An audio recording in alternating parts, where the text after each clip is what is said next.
Welcome back. 6:42 on Daybreak. And new this morning, a Western New York company has played a big role in a project to preserve Lake Placid's history and future. Now, 3 years ago, we took you up for the start of what was then a $100 million renovation, but it grew to a $500 million overhaul of the entire complex, as we hear in this Two on Your Side original.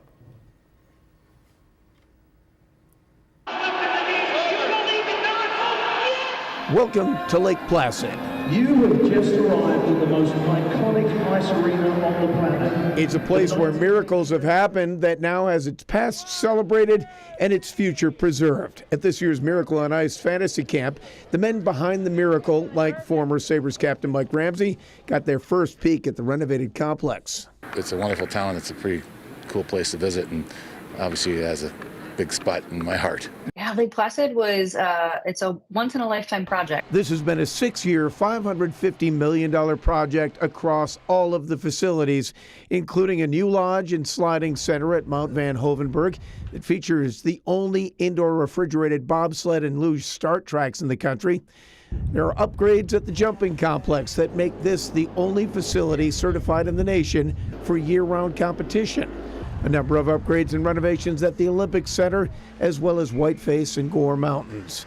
All of this work with a strong Western New York footprint, beginning with the original architectural design work done by the Buffalo team of Cannon Design. Working on a project with so much history, it was really great just to see that from beginning all the way through the end and when it opened back up. Buffalo's Hadley exhibits brought much of that work to life here in one of the centerpieces, the brand new Lake Placid Olympic Museum. There was a lot to start with, and I never really thought about 1932. There was a whole nother game. Company president Ted Johnson said this was definitely a project of passion. It was such an emotional connection. Remembering where I was for Miracle on Ice. You know, my mother never showed emotion, and there she is, and she's crying when they won.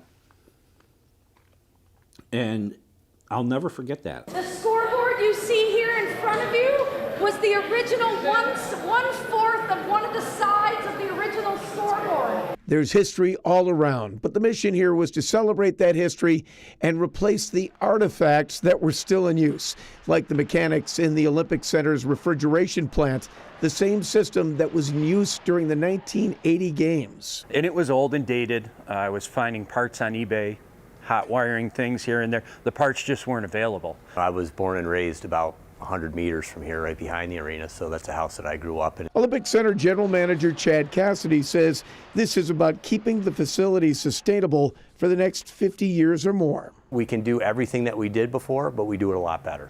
Since the grand opening of the reimagined facilities in the fall, Lake Placid has hosted nearly 20 major events, including January's World University Games that brought in nearly 1,500 student athletes from 46 countries. 11 days of competition, 12 different sports, all simultaneously, and it just was a huge success for everybody. Would you have been able to do that with the old facilities before all the renovations? And absolutely not. I mean, the work that the Olympic Regional Development Authority has done to get these venues up to the international standards again has been incredible, and without that, these games would have never happened.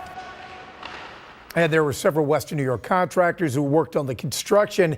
And by the way, in the museum, many of the pennants you saw in those clips, they were done by Oxford Pennant. So Always a Buffalo connection. absolutely. All right, let's get a